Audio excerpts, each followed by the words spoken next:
शिव गुरु के तार।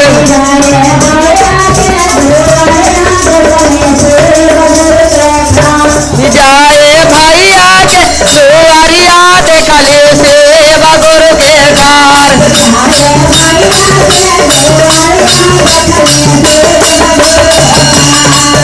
अरे गंगा ब्रिज के पुल देखली दीपनगर बाजार, दीपनगर बाजार। जाए भाई आगे दुआरिया शिव गुरु के तार। जाए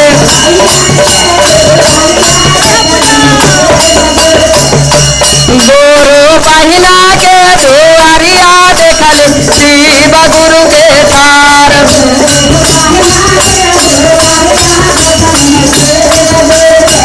अरे मातावा में जाता देखली लीला पर चांद है। गुरु भैया के दुआरिया देखले शिव गुरु के तार। गुरु भैया के दुआरिया देखली शिव गुरु के तार।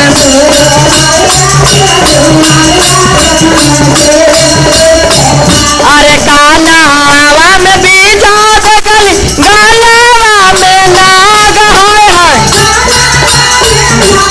गुरु बहिना के दुआरिया देखली शिव गुरु के तार।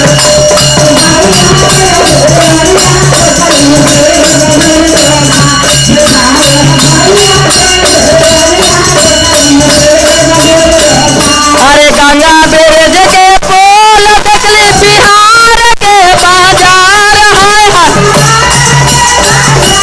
गुरु बहिना के दुआरिया देखली शिव गुरु के तार। दुआरिया देखली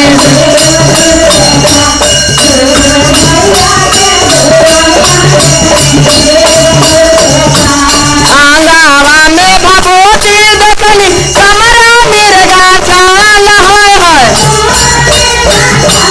गुरु भैया के दुआरिया देखली शिव गुरु के तार। गुरु भैया के दुआरिया देखली शिव गुरु के तार।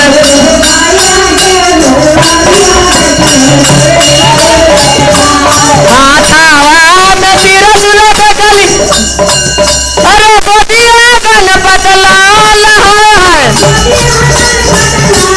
गुरु बहिना के दुआरिया देखली शिव गुरु के तार। गुरु भैया के दुआरिया देखली शिव गुरु के तार। गुरु बहिना के दुआरिया देखली शिव गुरु के तार।